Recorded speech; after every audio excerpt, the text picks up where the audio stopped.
Hello everyone! In this lecture we're going to be talking about chord as a concept and primary chords.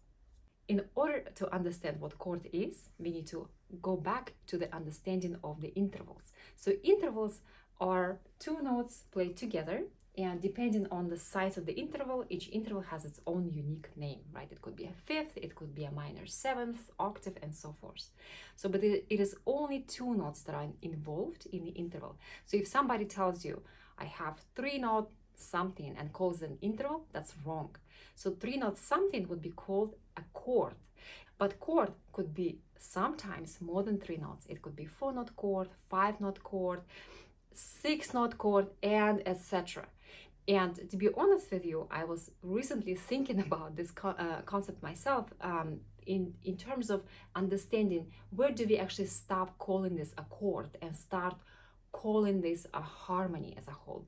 So chord and harmony, which we will talk about what it is, have a lot in common because each chord, right, creates a certain harmony. This is a major harmony. This is a minor harmony. So the largest chord that you can imagine and you can play would have 4 notes that are played together. For example, something like this. This is dominant 7th chord.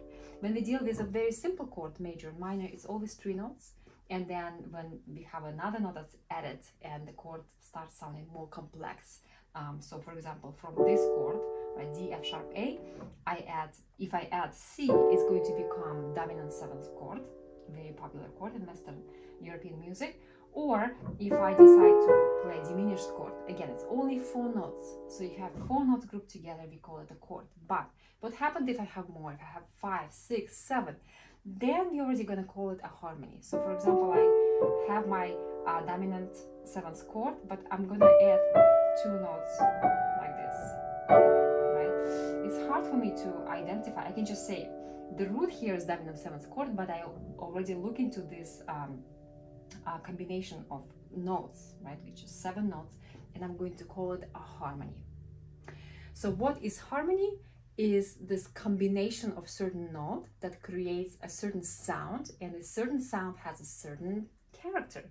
Now let's talk about primary chords.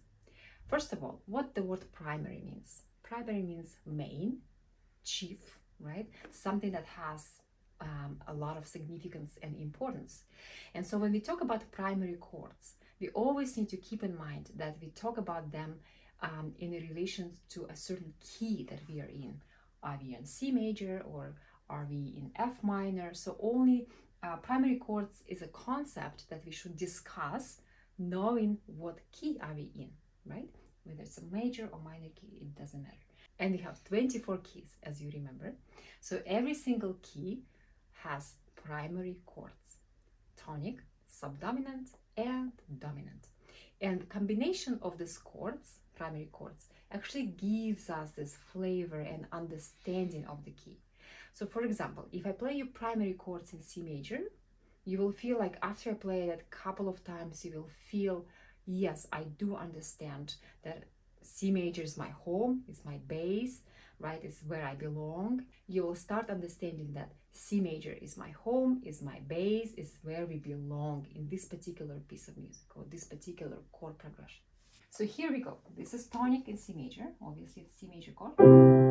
Subdominant, dominant, and then tonic. If I play these chords, through different inversions, and this is important to understand that, for example, C, E, G and E, G, C is the same chord, right? It's just have a different order of notes. And G, C, E, again, it's also C major or tonic. So tonic, subdominant, and dominant. We will come back to it. So just hear me playing those tonics, subdominant,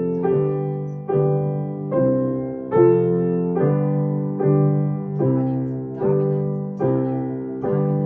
dominant, right? You feel, I know where I am, right? I know where we belong. With C major, you feel really, really like that's your comfort zone, right? When you hear those primary chords in the music.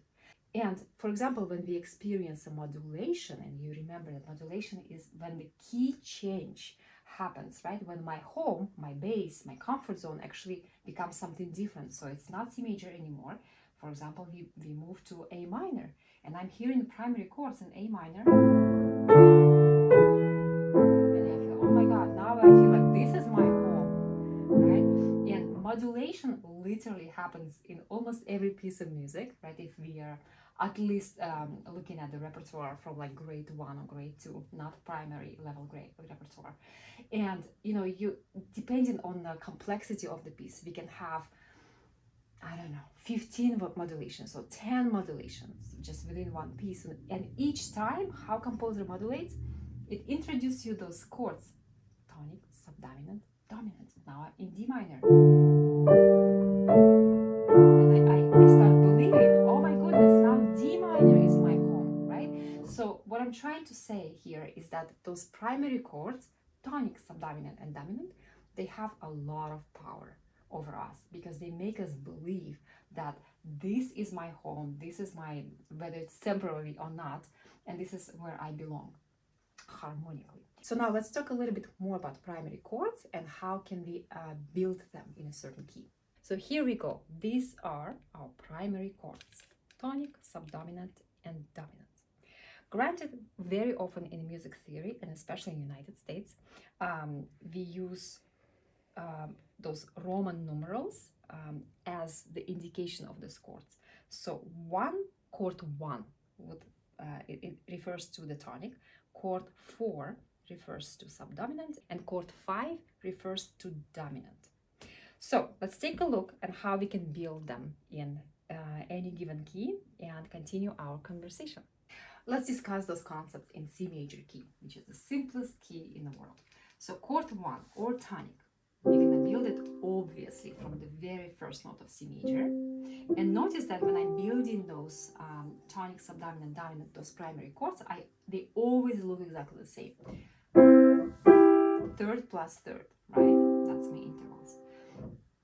Subdominant, we build it from scale degree number 4. Scale degree sounds so fancy, but it's such a simple concept. It's basically when you count 1, 2, 3, 4, that's your scale degree number 4. So this is where I build my subdominant, and finally scale degree number 5, 1, 2, 3, 4, 5. So I build my chord. That's chord 5 or dominant. A couple of things to discuss here. So again, when we discuss this very pure form of the primary chords, I'm using root position. What is root position chord? Is when you literally have third plus third as your intervals that build this chord, right? So for example, this is tonic, right? As I said earlier, because I'm using the same notes, C, E, G, E, G, C, right? But notice I didn't introduce any brand new note. However, you see this interval, it's more than a third, right? So this is not root position. And a lot of times, or look, that's another inversion. They call it inversions, by the way. So it's not a root position because you have interval that is larger than a third. So sometimes when I, playing something like this, for example, here's my chord. I see, well, what key is this chord in? I have no idea. This is A, D, F sharp. Why I have no idea? Because I see this fourth and I just don't understand what key is this, because it's not in the root position. So what I need to do, I need to try to invert it. For example, let me play this F sharp here. So now it's F sharp A, D. Yeah, but I still didn't get rid of that fourth. I still don't know what key am I in. Let me play the D lower. Aha, I have third plus third, so now it sounds like major, starts on D. This is my root position, it's a D major chord. But let's go back to C major. Again, we're discussing those pure forms of each chord, which is a root position chord. Tonic, subdominant, dominant, tonic. What I want you to do, whatever piece you play, in whatever key you play, is to please, maybe in the next couple of weeks after you watch this video, please go ahead and play primary chords of the piece that you're playing in, of the key that your piece is written on. For example, if you play a piece in A minor, and in Western music we normally use harmonic form, which has G sharp, right? So where are my primary chords? Tonic, right? Built on scale degree number 1, subdominant, dominant, and tonic. Again, you see how magically when I play this combination of chords, of primary chords, I really do feel like I really know where I am harmonically and have this very strong sense of home or center, whatever you call it. And another thing that I want you to practice, please, and this is going to be very, very important when you actually look into not just pure form of those chords as you see here, but actually in the real life, right? When you look at those chords in a real life situation in your pieces. And another thing that I want you to practice when you look into your pieces is understanding that not everything will be written in those pure form of root position chords. So when we analyze the chords, when we're trying to understand what exactly is going on here harmonically, right, I need to have a lot of flexibility. Flexibility in what way? If I see a chord like this that is clearly not in a root position, right, I need to be able to invert it and come up with a root position form, because only then I can tell myself what key is this, right? What key of the chord it is. So practice inverting your chords into the root position, and you can start labeling those chords, right, in your music. If it's F major, label it as capital F. If it's an F minor chord, it's a lowercase f, right, F minor. Things like that, just doing this for fun. So being able to come up with a root position form, so then you can clearly know what key you're in. That's first thing. And talking about flexibility when we analyze the harmonies, a lot of times some of the notes might be missing in a chord. For example, if I'm in D flat major, so my left hand might have a D flat as a bass, my right hand might have something like A flat and F, but there is no D flat here, right? Or it could be an actual chord like this, right? 3 notes. And then if I don't look at my bass note, I have no idea what it is. Like, why there's only 2 notes? It sounds like a chord, but I don't get it. But then I have to look at the bass and just say, this missing note is here, so I can apply it. Now I see this is my chord, not root position, right? It's an inversion because I have this big fourth here. I need to have 3 plus 3 in order to know which key is this. So I invert this chord.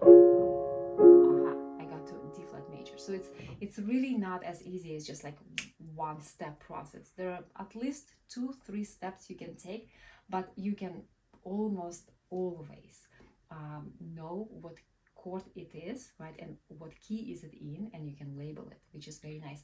And that is so important when we memorize the pieces, right, because a lot of memory slips actually happen not in the melody but in the harmony. So looking into those chords and understanding what they are would be very useful and very important for feeling secure, right, in your memorization, and also feeling like you understand your piece, right, a lot better. Thank you so much for watching. I hope this was useful, and we're going to continue those conversations during your classes. Thanks.